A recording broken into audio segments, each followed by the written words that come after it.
Hello and welcome to Hardin County Extension Today. I'm Jarrett Cox and thank you so much for joining us. We have a great program for you today and I am happy to be joined by Jocelyn Kemp, the Hardin County 4-H Youth Development Agent. Thank you for being here. Thanks for having me. So the last time you were on the program you talked about the 4-H camp in Dawson Springs, the Time Warp, and I understand that was a fantastic camp that actually set records. Yes, we set some records. So last year Hardin County took about 120 or so campers, including adults. This year we took about 194. So we really blew that out of the water, and records were set across the state of Kentucky. So the camping program is really thriving. A lot of thanks goes to our district board at the extension office. They paid for each camper about $100. So that really helped with the cost of our campers going to camp as well. So we're very appreciative of that. You know, especially something like that, it really does make the difference for some families. Yes, it can make the difference for some families.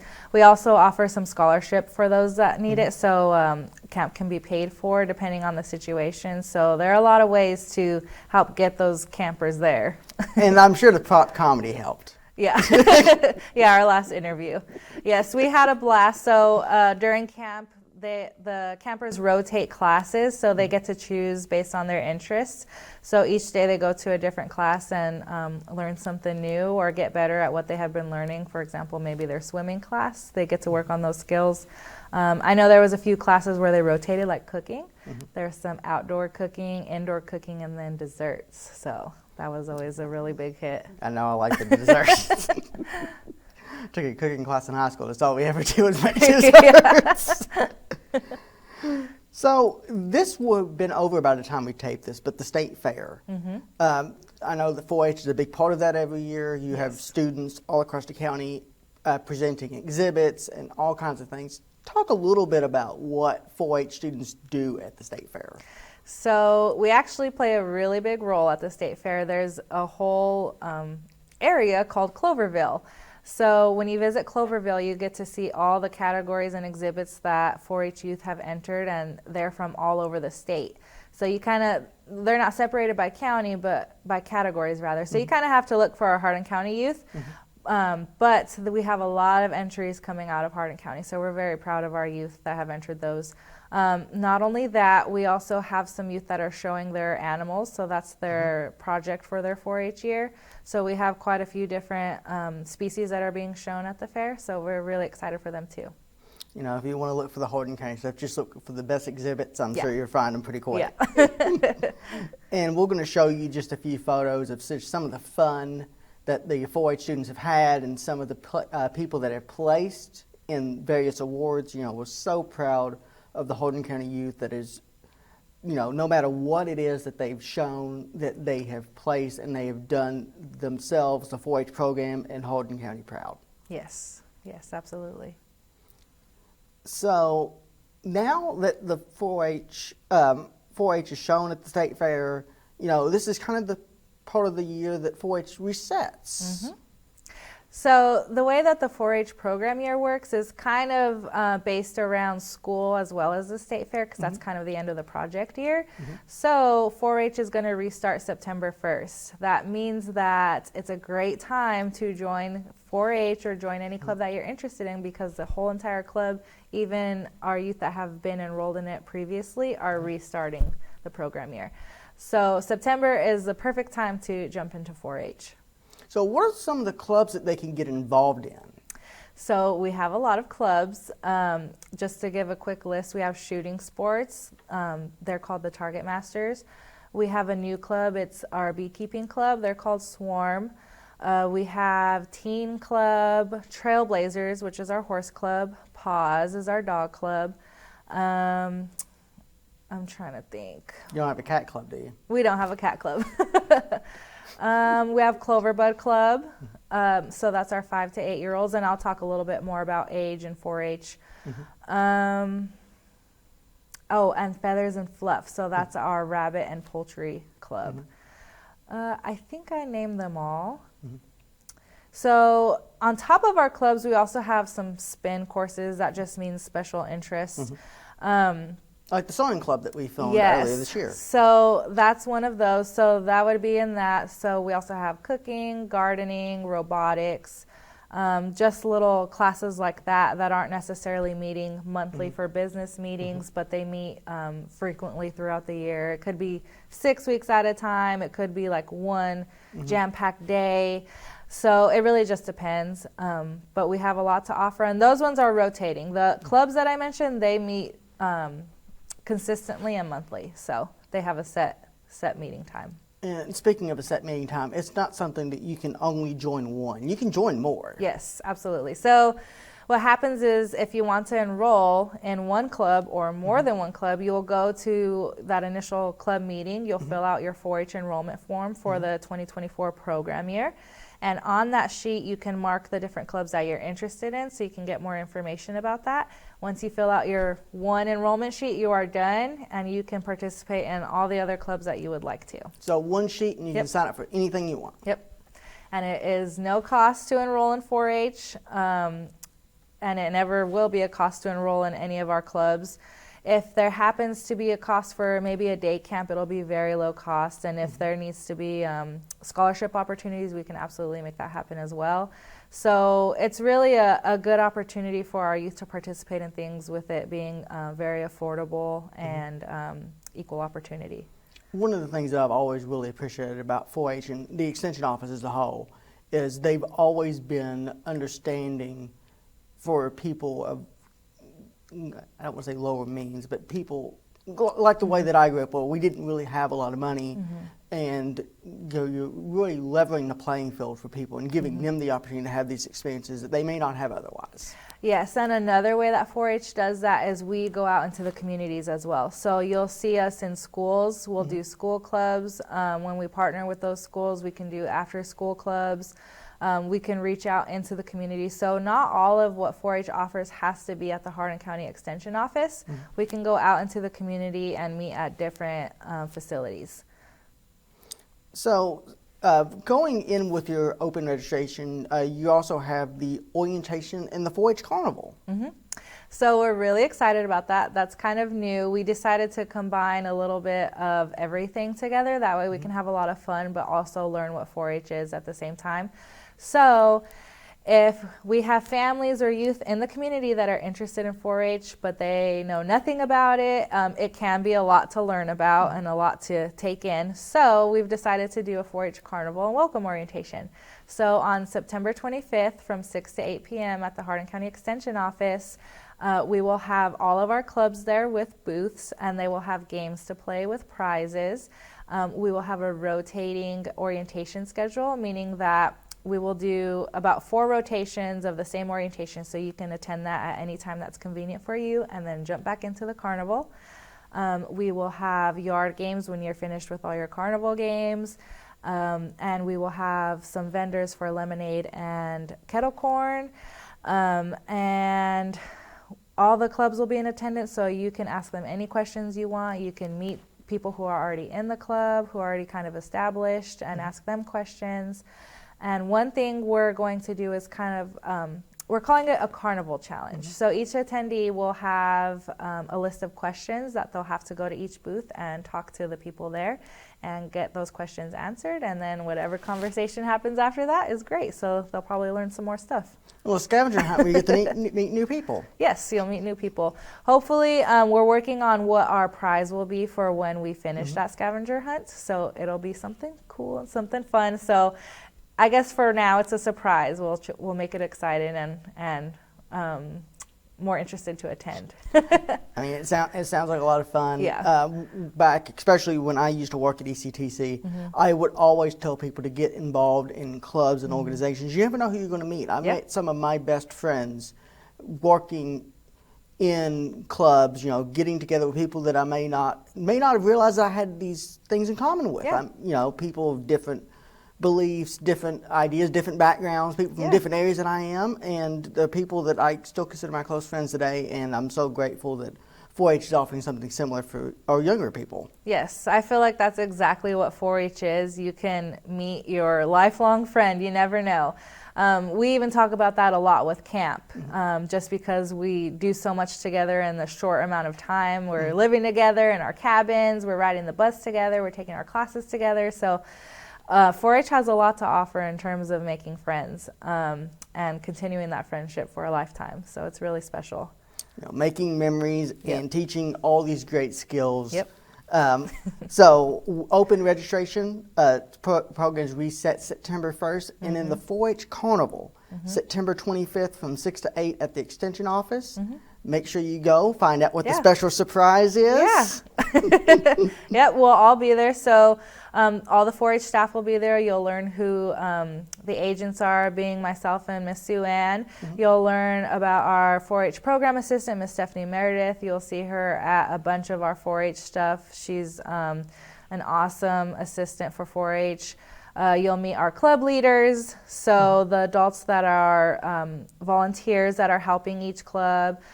You'll probably meet our past officers from this past program year that were in those clubs, because we'll have new elections. So if you're interested in being an officer for a club, you might have that opportunity.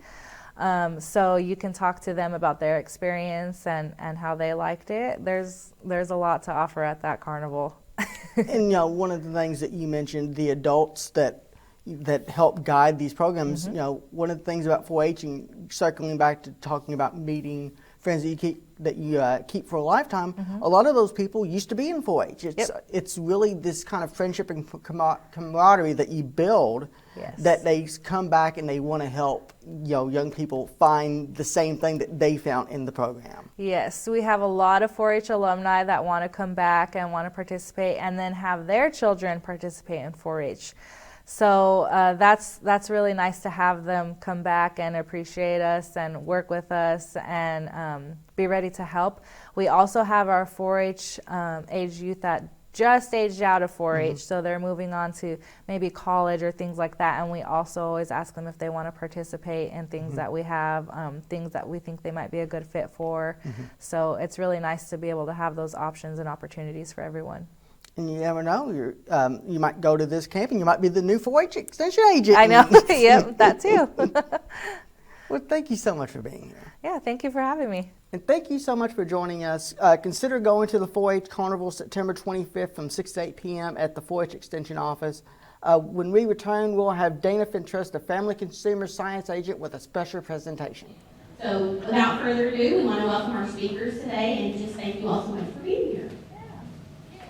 Hey guys. Well, thanks for having us. I'm LaDonna Coble. I'm the Executive Director of the Office of Senior Protection in the Attorney General's office. So I want to fill you all in a little bit about what the Office of Senior Protection does. It's a little different than what people think it does. And I also want to introduce you, this is our investigator, Mark Ford. And Mark is going to talk to you a little bit later. We have some show and tell about some scams. Mark's a retired fraud detective from Louisville Metro Police, but he joined the Attorney General's office and helps us with some of these. So a little bit about our office. So sometimes people think Office of Senior Protection, is that about adult, like is that abuse? Is it something like that? It's not. What we do is we assist people with fraud and scams. So if you've been scammed, lost money, we can take a look at it. Every situation's different. Sometimes we can help people get money back. Most of the time, though, you can't. But that doesn't mean you shouldn't report scams when they happen, because there are other things we might be able to do. A lot of scams involve an element of identity theft. Maybe someone called and convinced you, I need you to confirm your social security number, and you gave it out. Now they can use that to apply for credit cards and try to get debt in your name. So there's lots of things we can do to kind of help walk you through identity theft situations. So every situation's a little different. So we help people with fraud and scams. And then the other thing, and we're not going to spend time on this today, but we also have a mediation service. And what it is if you have a problem with a business and you've been trying to get it resolved. You bought a stove at Lowe's, it didn't work, they wouldn't take it back. We can assist you with writing a letter to the company, sharing your concerns. A lot of times, most companies will respond to us when we're doing letters. We can't force a company to respond. Sometimes companies don't respond. And so then what we do is we hold on to that complaint. And in the future, if we get a lot of complaints from multiple consumers, if we have 10, 15 or more complaints, it depends, there's no firm number. We're like, this business has some issues. And if it's a consumer protection issue, we can transfer it over to our consumer protection team because they can start sending letters and they can actually take legal action on behalf of the Commonwealth. So that's why it has to be a number of consumers, not just one person. I think probably the biggest misconception we have, other than that people think we might do adult abuse, is people think they call the Attorney General's office to hire a private attorney or that we represent people for free. And that's legal aid.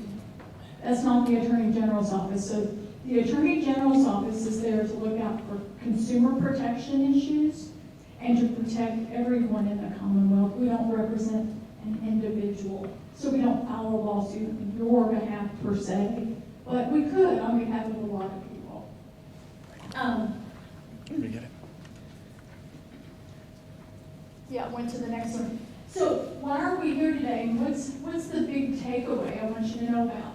First of all, I want you to know there are resources available where you can report. How big is this? It's enormous. Started in 2020, we've always had scams. We've always had phone scams. Things have gotten much more significant. They've gotten a lot bigger. There's a whole lot more money being lost to scams after COVID. I think it all started during COVID as people were at home. People were answering their phones, talking to people online, meeting people online, and I think you just had a lot more fraud. Just last year alone, the FBI had reports of $10.3 billion in losses, just from the U.S. Now, in addition to the FBI, another $8.8 billion was reported as lost to scams to the Federal Trade Commission. Now, some people might report both places. Most people probably don't. So I think, how much money is lost to scams? It's probably $20 billion, or it's probably some combination in the middle there. So it's huge. And I mention that because statistically, the research says that only 1 in 44 people who lose money to a scam, 1 in 44 will ever report. Well, if that's true, can you imagine what the true cost of fraud and scams is? I mean, it's enormous. But why don't people report? Sometimes they don't know where. Maybe they call the local police department. Maybe they know to contact the Attorney General's office. Maybe they contact the Federal Trade Commission. A lot of times people don't know. Where do I report? But I think a big part of it is people are either embarrassed, I can't believe I fell for that, or ashamed. A lot of people are ashamed. A lot of people get hung up in romance scams or friendship scams. People they've met online that have been friends. They haven't met them in person, but they've been friends for 6 months, 9 months, 2 years. And they believe this person is a real friend, they talk to this person on the phone even. They text back and forth, whatever. Full-on relationships. And some of these people aren't real. They're in another country. They're pretending they have photographs. They're pretending they're someone they're not. And the ruse goes on for a long time. And that's how they're able to convince people when they have an emergency and they call you and they're upset or they're crying or only you can help. There's been an accident or I'm stuck in an airport and I have to pay the police or something. You believe it because this isn't somebody you met last week online. This is a friend you've had for 2 years, you've been talking to, and you believe they're real. But they're not. Well, so a lot of those are scams. Anyway, I just want you to know, never be embarrassed. There are resources available. Couple big, high-profile. You can pull these headlines. I could pull these every few months and pop these up here. But in Lexington last summer, you all may have heard the story. The city of Lexington was transferring the budget to one of the community action housing agencies. And they had received an email from them saying, here's the information to go ahead and transfer. It looked identical to other emails, but it had a link embedded to go ahead and transfer the budget for the year. And it was a scam email. The scammers had somehow hacked in, and they saw what a real email looks like. And they copied the template, and they embedded their own bank account information. And so when the city employee transferred it, they transferred the $4 million to scammers. Now, our office wasn't involved in that one. That was a Secret Service and FBI case. They did arrest 2 people. They were in Texas. They met at a strip club and decided they had a great idea for a way to make money. That hadn't gone to trial yet, but that's the story. So they've been found, but most of these, it's a different story, because a lot of these, the people are actually out of the country. So it's very difficult to get the resources if you know the money's been transferred to Spain or Nigeria or somewhere. It's like Kentucky Attorney General's office can't go get them. You know, we're here. So that the federal authorities can sometimes. Depends on the country and all that. Even celebrities, Bill Murray raised money for charity. $185,000 was stolen before he could give it to the charities. Again, it was one of those kind of scams. Just a couple months ago, a story came out very similar to the city of Lexington in Owensboro. The Economic Development Office, city of Owensboro, sent $500,000 to a scammer in error. Supposed to go to a legitimate contractor, and they had a fake email and sent it to the wrong party. So never be embarrassed. It's not because you were too naive. It's not because of anything you could do. They're sophisticated. It's a billion-dollar industry. These scammers do it full time. And you guys need to know about some of these scams to kind of empower you so you don't fall for a lot of them. We already talked about the 1 in 44. So just out of curiosity, I'm going to fill you in on just some different scams today. But what were the biggest money losers? Where are people losing the most money? So the scams, now these, by the way, are not the most common scams. I'll show you that list that happen all the time. These are the top 5 where people lost a lot of money. And number 1 by far are investment scams.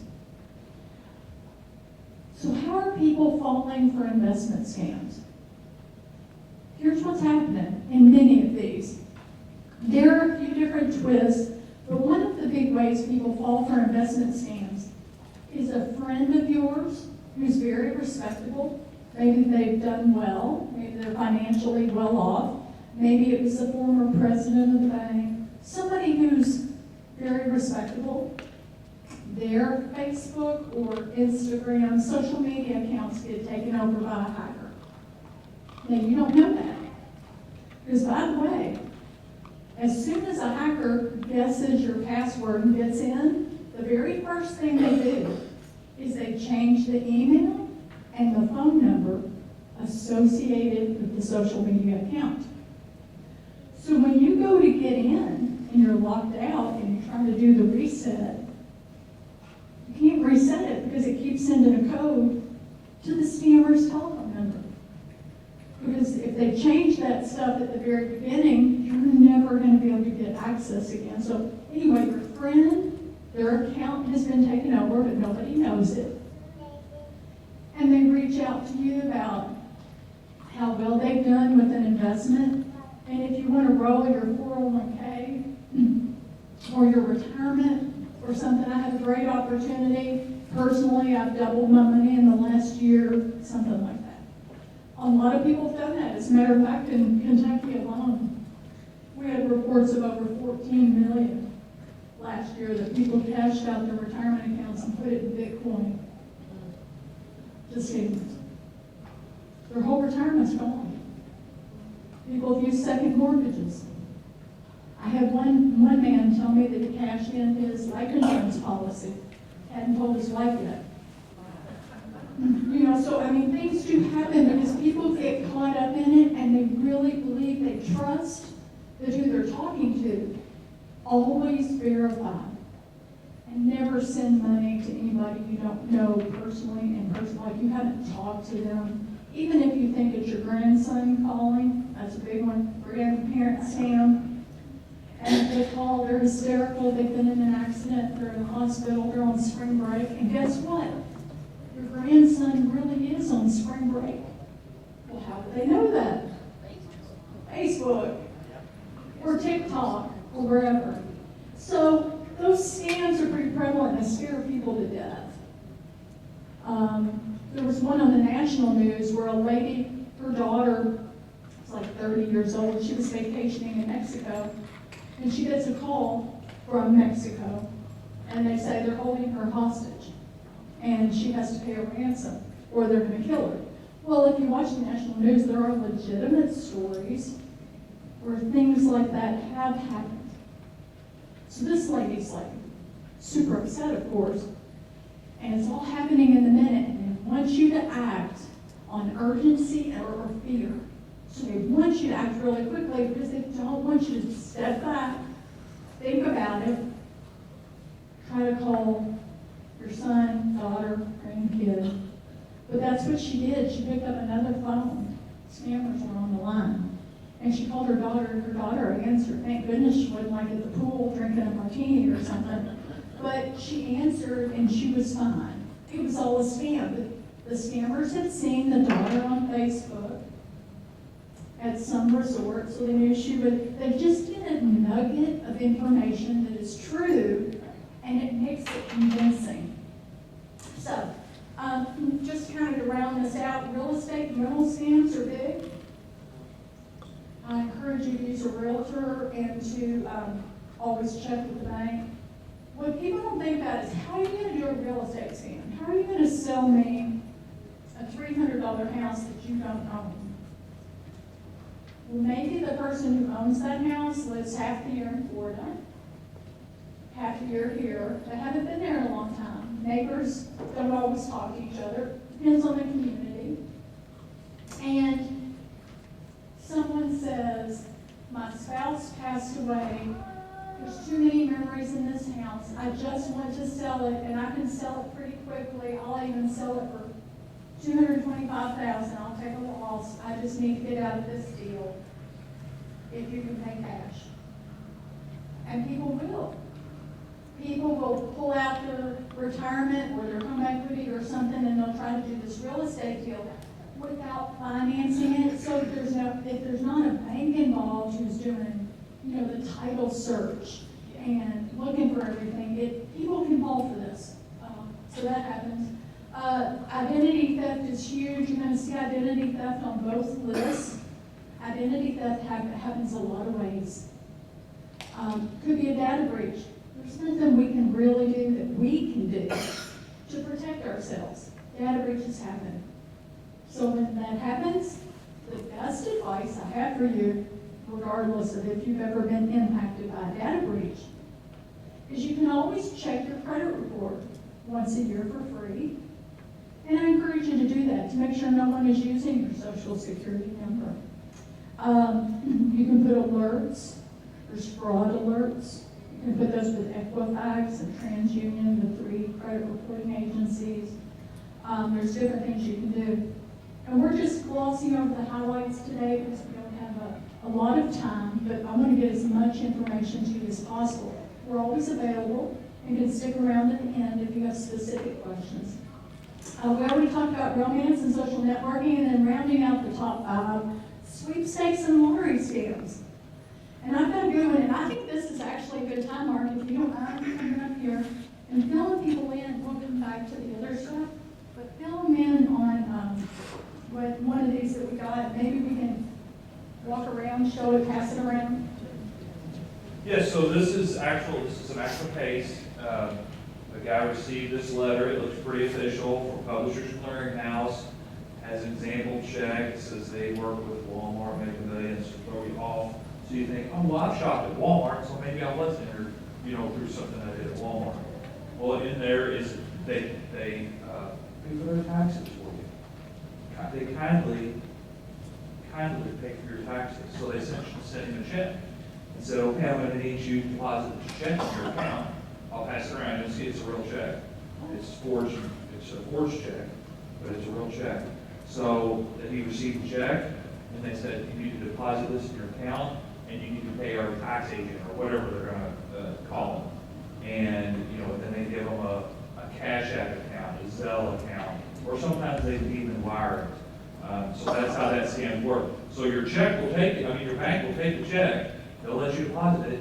You're probably a good customer, so they're going to let you have a portion of it, and that's what you send. And the check comes back in 3 days, a week, and it's forged fictitious, and now you're out that money because it's gone. Because you've already paid the taxes. You've mailed them the $30,000 in taxes to get $1 million check, or in this case, the check is only $6,900, so you've mailed somebody $2,000, $2,500 in taxes. So they're getting good money, and by the time you found out the bank bounced your check, you're out that money. You can never trace these back to a person. You know why? It sounds easy. Well, but what account was it written off of? Well, it was a forged check. Here's what happens. People are stealing checks out of mailboxes. Or they're getting a copy of a company check that a company has really written, and they wash them. And there's a certain kind of solution, and it'll wash off like who it's written to and what the dollar amount is. So they change it. They wash that off, they send a new check, they fill it in for whoever they want and the amount they want. So, like Mark said, it's a real check, it's a real bank account, but it's a stolen check or it's a forged check, so it's easy to fall for those. But we wanted to show you that, and that's a great example because it comes in the mail. Oh, somebody up your house and you have to go look at hers. And this is supposedly the Swiss lottery. The Swiss lottery, okay. And they sent me a check. Well, it was to my husband, who is deceased. A check was mailed to her husband who's deceased, but it's the Swiss lottery. So there are lots of ways that they try to make it sound legitimate. Sometimes you can inherit it from a long-lost relative. People think, here's what you think. Well, there's really no harm in me depositing the check. I haven't lost anything yet. So you go to deposit the check. Something's going to happen that they're going to ask for some money back. You're always going to be out that money. The other situation this happens in, Facebook Marketplace. You put something on Marketplace, if somebody wants to buy it, hey, let me just mail it to you. Or let me transfer the money to you. Oh, I sent too much. I'm going to need, hey, can you send me that $1,000 back? I accidentally sent $3,000 instead of $2,000. Here's another one. A friend of mine posted this on Facebook. This happens pretty often. You're selling something on social media, could be Craigslist, wherever, and somebody says, they reach out to you, I want to buy this. How do I know you're a real person? There's so many scams out there. I'm going to send you a code, and if you're a real person, you're going to let me know what that code is, and that's going to verify that this is all legit. Now let's think about that. How does a code verify that you are a real person? But people do it all the time, and they're like, well, yeah, I'm real. Okay, then what's the code I just sent you? 6 digits. So you tell it. You know what that code is? That code's a reset to either your Google account, your bank checking account, or some other, your PayPal account. What happens is to verify, the checks and balance to verify who you are, is if you ever do change your password or try to log in and say, I forgot my password, I need access to this account, you can send a 6-digit code to yourself, reset it, and then reset your password. The problem is scammers know this, so a scammer does it. Well, where's that code going to go? It's going to go to your cell phone. So if they can fool you into giving them that 6-digit code, they can now change your password and wipe out your bank account. They can now change your password, get access to your Google account, all your emails. So there's lots of things. Never, ever give a code that is texted to you to anyone else. A bank will not ask you for that code. Hey, this is Chase Bank Security. We just sent you a code. We think there's some fraudulent activity on your account. We need to make sure we're talking to LaDonna Coble. Can you confirm the code we just sent you? Yeah, that's not going to happen. Have any questions? Drive up to the bank. Call your local bank. Don't fall for these kind of deals. Okay. Next. You go, yeah. Okay, but what's the most common scams? The highest volume of reports. Business impersonation, number one. Does anybody have a guess what business is the number one impersonated business for scams? Medicare. That's a good one, but that's government. You're probably right. Medicare, Medicaid, probably are, or Social Security. But what about a private business? Amazon, you're right. It's number one. A lot of people use Amazon Prime for shopping. It's the number one impersonated business. Identity theft, again, is on this list as well. Online purchases. Everybody shops online. A lot of people do anyway, especially getting closer to the holidays. Here's my biggest tip. Don't shop from any ad on Facebook. More than half of the ads are fraud. Here's how they do it. They have a stolen credit card. They purchase an ad. That ad might run 2 weeks. It might run a month. Before the credit card company says this is a compromised account, they pull the money back. Facebook does not verify any business. Facebook is essentially, the way they make money, they're essentially an advertising agency. So if you buy an ad on Facebook, they're going to take the ad, they're going to take the money, the ad's going to be up. And in that 2 weeks to a month, there are a lot of people who are going to shop on those sites. Now, not all of them are fraud, but a lot of them are. And then as soon as Facebook knows it's a fraud, they're going to take it down. But by then, it's been up for a while, so don't shop on social media. And the other thing I would tell you is, if you are going to shop online, always use a credit card, not a debit card. And I would be very cautious about using PayPal or Venmo. And here's why. Credit cards by law offer you a lot of protections. So if you order something but it never comes, because it was all fraud to begin with, you never receive the item, you can contact the company within 60 days, say, I never got my item, and they'll charge it back and you'll get your money back. Okay, so you can, credit card companies, there's a lot of federal protections. But debit cards, it's really going to kind of depend on your bank. Some banks, if your debit card is stolen, the bank is going to cover the loss. But if you voluntarily bought something that was fraud, that's on you. That's different than it being stolen.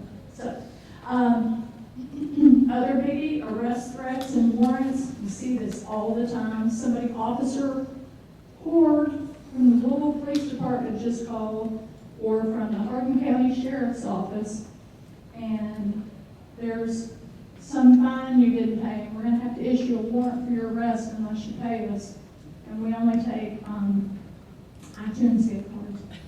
Or, you know, it's always some kind of gift card or something online because it's all a scam. No law enforcement agency, none, will ever call you and ask for money. They also don't call people before they arrest them. They show up. But a lot of people don't know. They're like, I've never dealt with law enforcement. Oh my goodness. Just know it's all fraud. And then sweepstakes and lotteries on here. And I think it's because we kind of get used to email scams. We've all heard about, don't click on this in an email. But we sort of forget all the stuff that comes in the mail, that can be fraud too. It gets to the point where, okay, well now I can't answer my phone because every other call is a scam call. And half my mail might not be real. You know, it's crazy, but that's how prevalent it is. And then fraudulent collection agencies. Those two were pretty close down at the bottom as far as most common, so we had a top 6 instead of top 5. I also wanted to point out to you, so actually 61%, most people we assist with scams are under age 60. So why are we called the Office of Senior Protection when most victims are actually under 60? Well, what we find is, while most victims are under 60, because you know, they're 30 years old and they're shopping online, so it's happening often, but the people who lose the most money by far are those people over 60. And it's not because they're more naive. It's just because they have access to funds that younger people don't. So you would have maybe a retirement account or an equity account, where you have access to an amount of money that a 30-year-old doesn't. So we do a lot of outreach with seniors, because the other thing is, when you're over 60, let's say you're retired, if you lose your retirement, it's pretty devastating because you're not, I mean, it is devastating. You're not still in the workforce. It's hard to recover that. Whereas a 30-year-old who loses $2,000, it's pretty devastating to them, but it's not going to gut the next 20 years of how am I going to survive, where am I going to live, how am I going to pay my bills. So anyway, okay. This is just to show you our numbers. When I came into the office in 2019, I'm an attorney by trade, and I've done a few other things kind of throughout my career, but came to the Attorney General's office doing fraud and scams.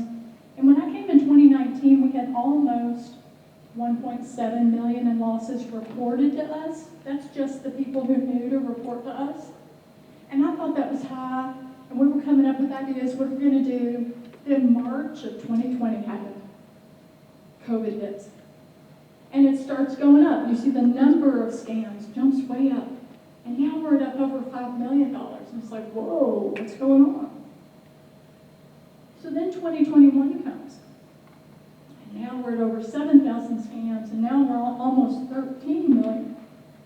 That's a pretty big jump from 1.6 to almost 13 million in 2 years.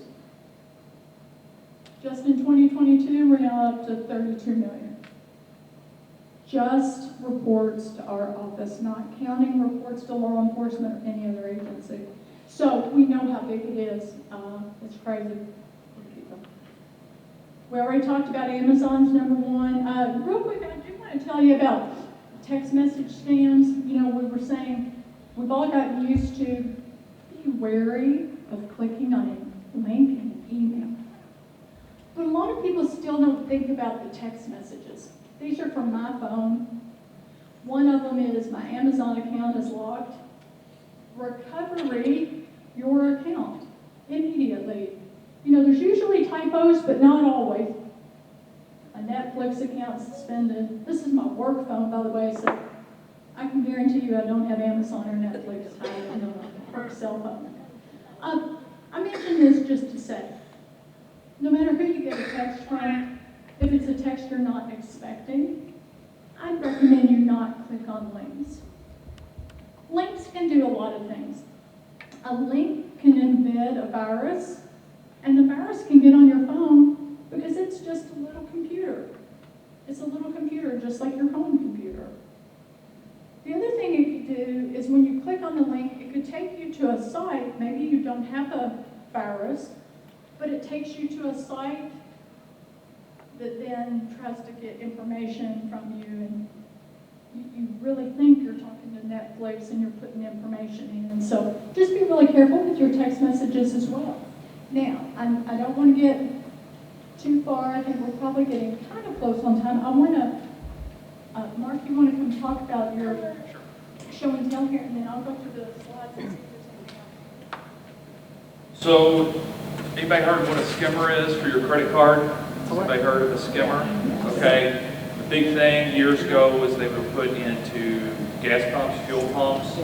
Well, I brought some examples of those. So, like I said, I retired from local Metro Police. I was on the Secret Service Task Force, and we would go out and get the skimmers out of the pumps. So this one's actually an old one, very old, because it's so big, okay?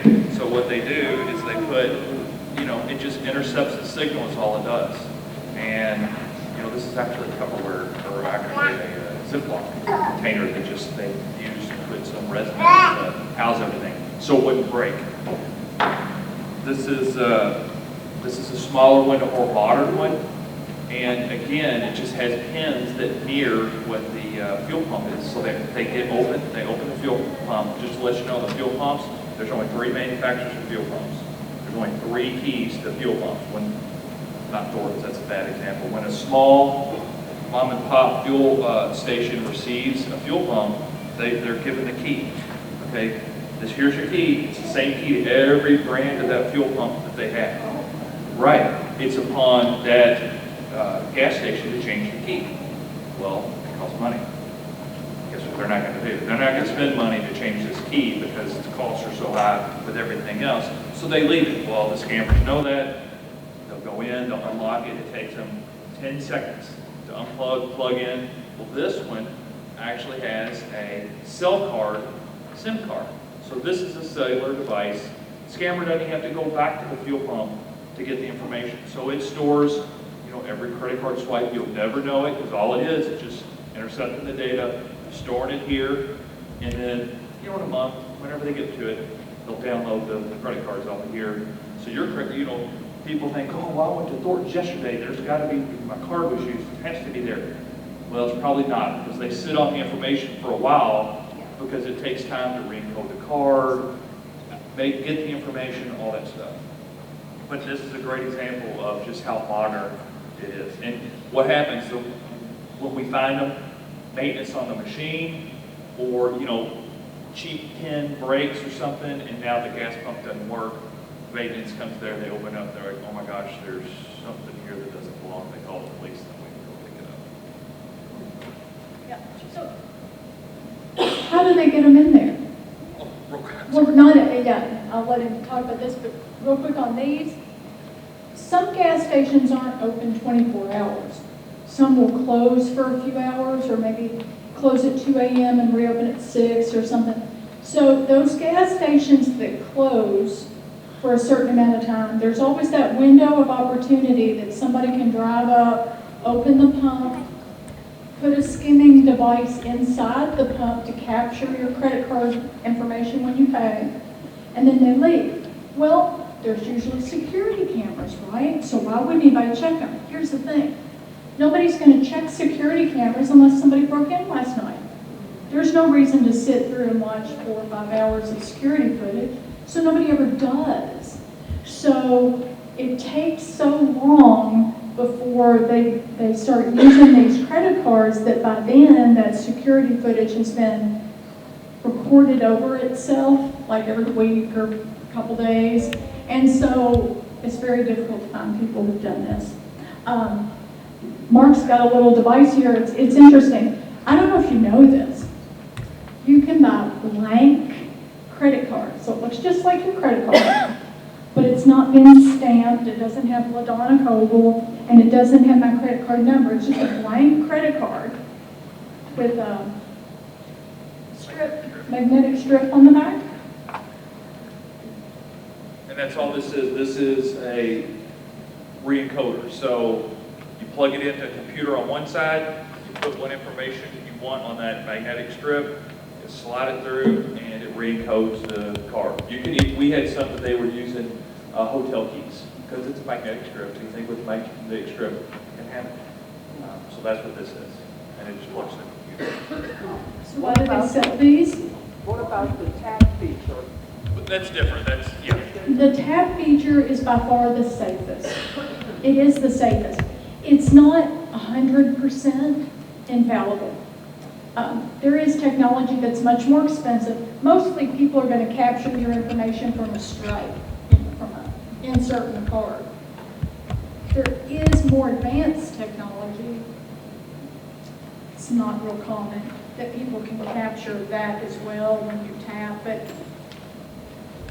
it's much harder to do, so yeah, tapping is easiest. Safest. Yes, question? I've heard, don't know if it's true, that people that you are close to can steal your credit card just because of the proximity. Is that correct? That is true. There are devices, if they have a certain device. We actually watched a video about this recently, and it was a guy who was in Lexington, and they got it on video. They have some type of device, and if they walk by you or bump into you, I'm sorry, excuse me. Like they're at the state fair walking around. Sorry. They bump into you and they're close enough, they can capture anything in your wallet or in your purse. What about the RFD sleeves? Do they work? That's what it's called. Do the RFD sleeves work, is what I'm asking. You know, I buy I would them. say so. I mean, it's better than nothing. Okay. Yeah. It's better than nothing, but So the part in the credit card, like when you tap the credit card, that's it's RFD. I don't know what it stands for. It's Radio transmission, frequency. like transmission, where you can get a wallet that has like some sort of shield, like a special shield that will protect it from being intercepted. So you have to take it out if you want to use it, and then put it back in.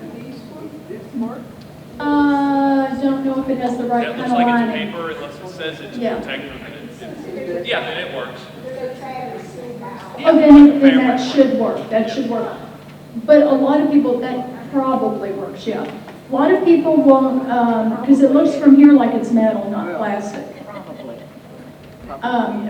But, you know, a lot of people just have little leather wallet, or a lot of men just have a regular little leather wallet.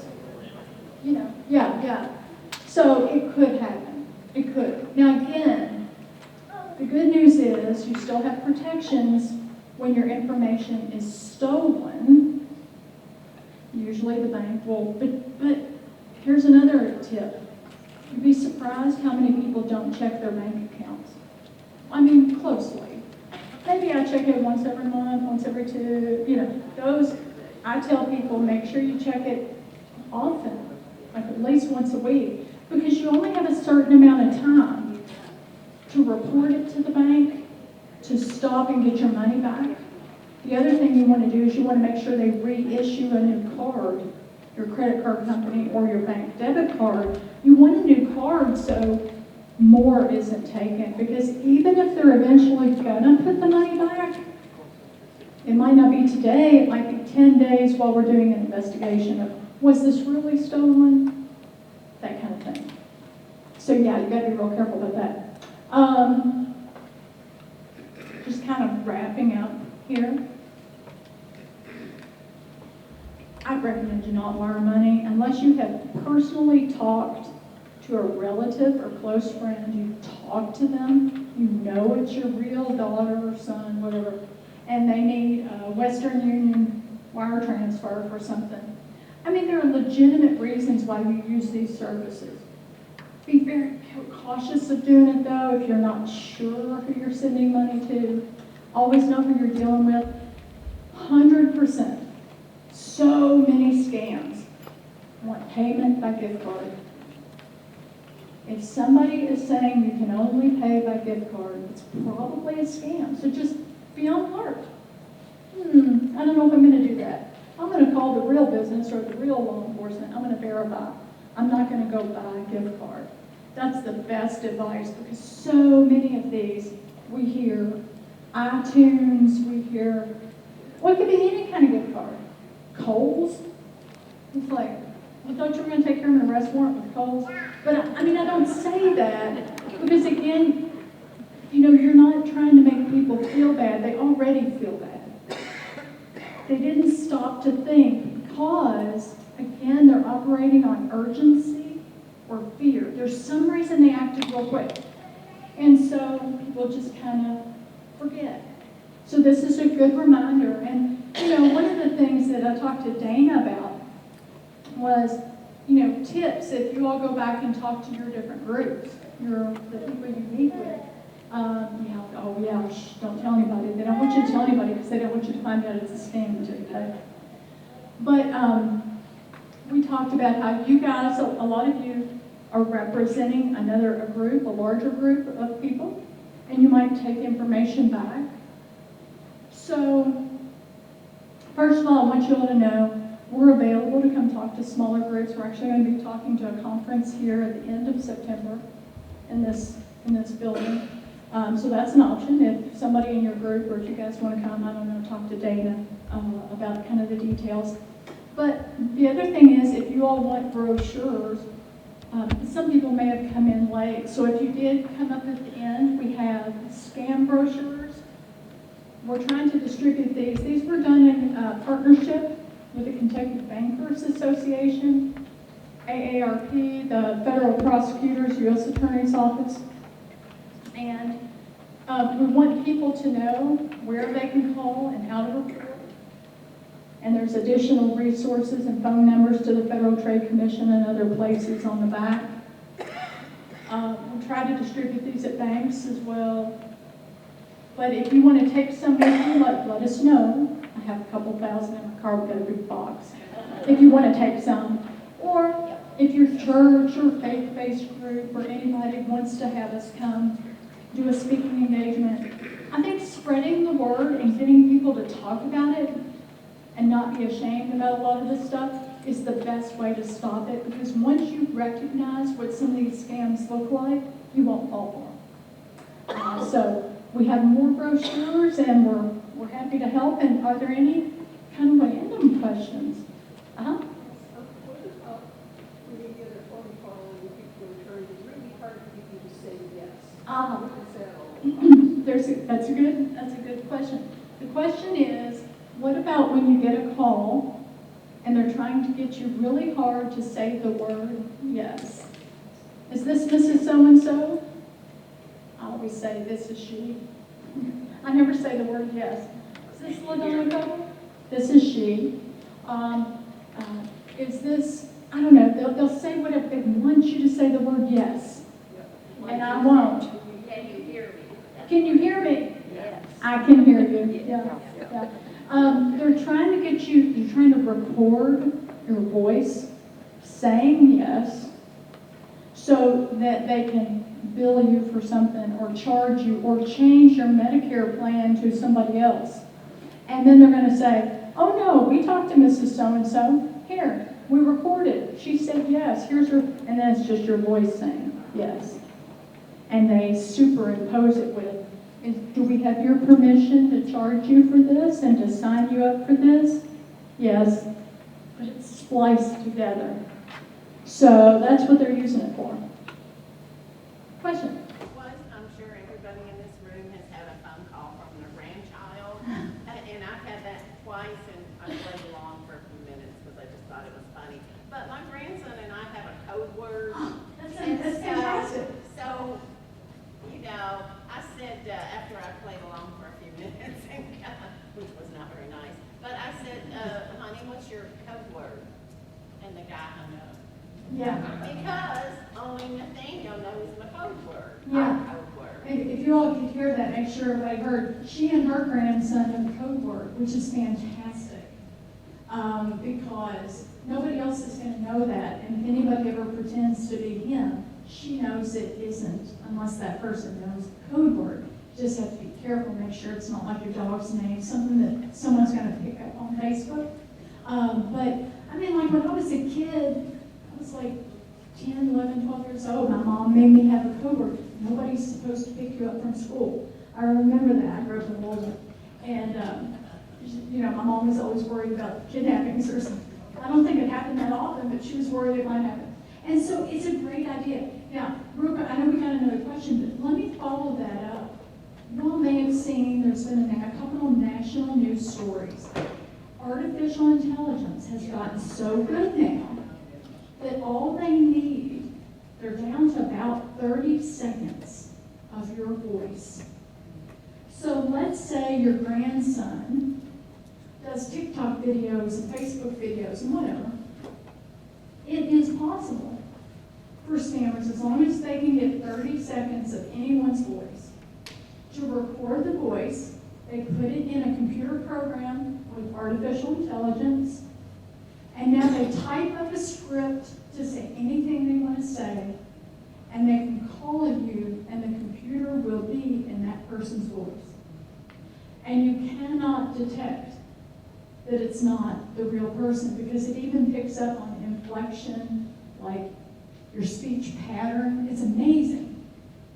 Well, we've had a few people tell us, I'm telling you, that was my grandchild who called. So it may be happening now in Kentucky. We know it happens. I can't say for sure, but people are telling us sometimes that that voice was my grandson's voice, or it certainly sounded like it. I continue to say it. And so we actually got an open records request. Media, National NBC News contacted our office a few months ago, 2 or 3 months ago. And they wanted to know if we had had any reports yet, because they were working on a story, about artificial intelligence being used with video. Now, we have not had reports of that yet in our office. But apparently the artificial intelligence is so good now that it can take a video of me and not only replicate my voice, but replicate all the muscles in my face and can produce a video of me sitting there saying, yes, Mark, you can have vacation for the next 3 weeks. It's pretty amazing. So when you think about the situation I told you about, the lady whose daughter was in Mexico and she thought maybe she'd been kidnapped. Okay, there's one thing to pick up the phone and call your daughter. There's another thing to see a video of your daughter sitting there crying with her hands tied up, that they can fake these videos. It can be very tough to not fall for one of those, you know. So I know we've got a question here, but we still have one back here. I want to go back to your phone calls you had to the 2 websites. One was HTTP and the other one was HTTPS. I was under the assumption that the S was a legitimate website, It is. where the other one was not. Is that No, they're correct? both legitimate websites. HTTP and HTTPS are both legitimate. The S just means it's secure. So if you're like on Kohl's making a payment on your credit card, legitimately, and you know you're on Kohl's.com, not Kohl's with 2 L's.com or something like that. You know it's a secure site, it's embedded a different way. But there's lots of legitimate sites that are still HTTP. They're just not secure. Go ahead. I just saw something recently where it was the same letters, but one letter was in a different font. Yeah. Like the A was like that, and I thought, I would have never seen that if they had. So what she's saying is she saw a website and it was the same website, let's say it's Lowe's.com, whatever, but one letter saying it was not misspelled, but one letter was in a different font. And that was just enough to drive you to a fake site. So see, it's getting more and more difficult to figure out.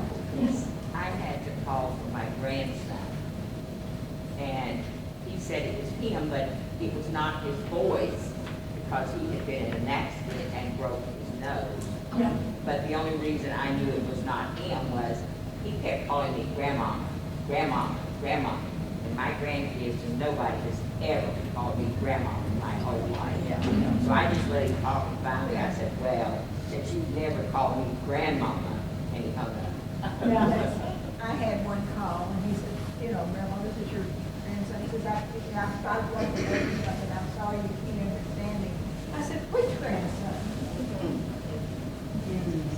He said, what do you mean, which grandson? I said, if you're my grandson, you know what I mean. Yeah. Different variations, yes.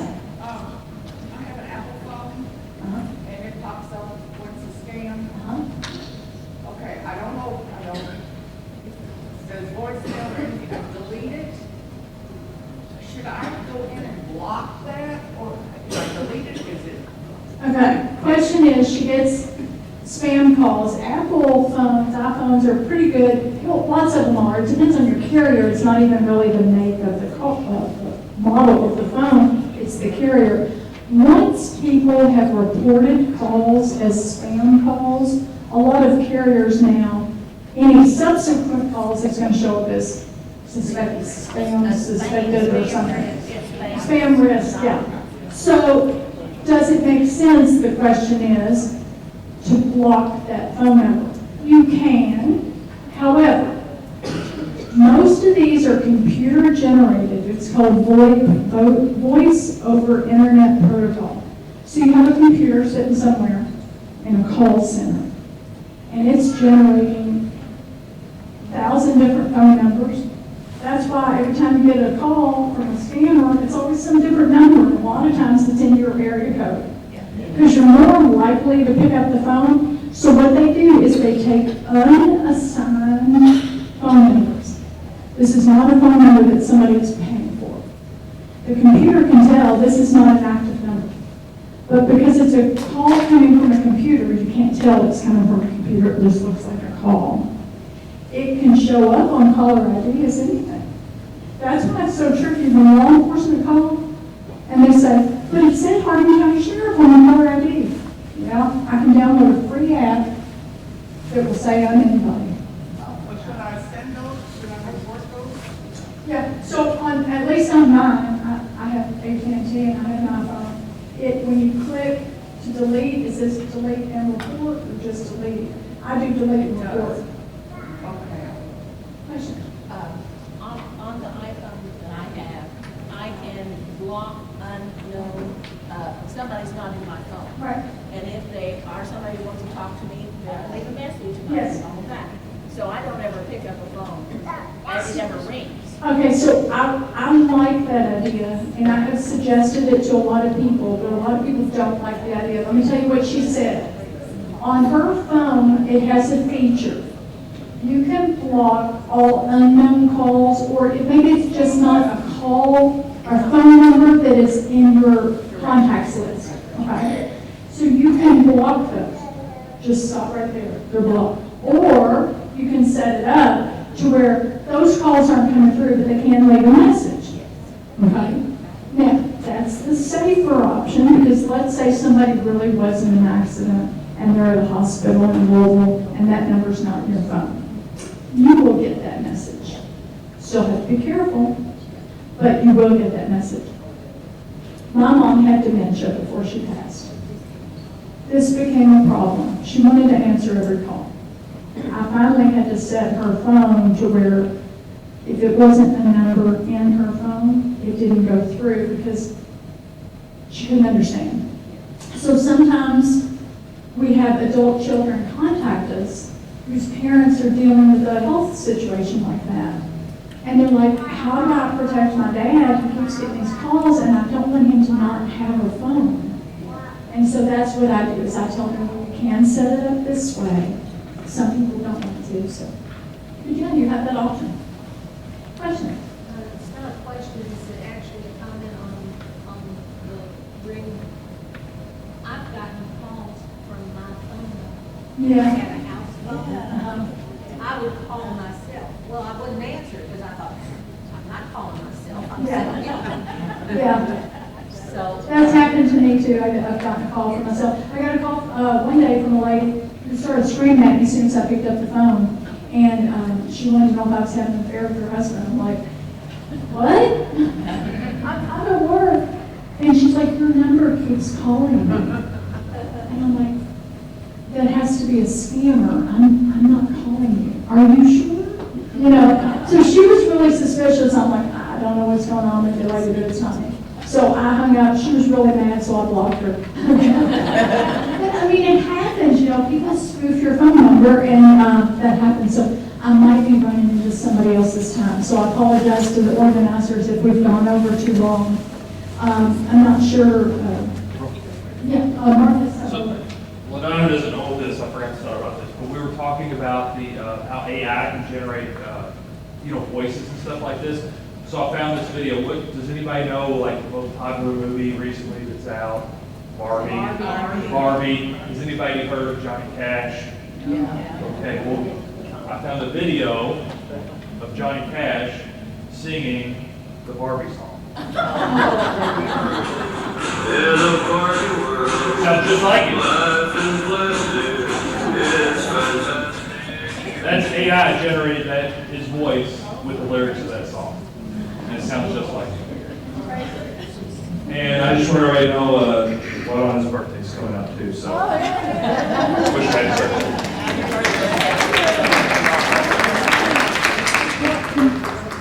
Thanks for having us. And Dana, you want to come on up? I'm sorry if I crashed into somebody's time. Again, we have brochures. We'll probably leave some at the table. I know I'm leaving an extra brochures for the conference at the end of the month. But if any of you all want to take any back to your church, to your groups, to your meeting, I'm going to have extras over here that you can pick up and take with you. And our number is on the front of the scan brochure. You can always call our office and I can mail some. So if you leave here and you're telling somebody about this, and they're like, well, how do I get some? Just have them give us a call and we'll send some out. Thank you all for your time.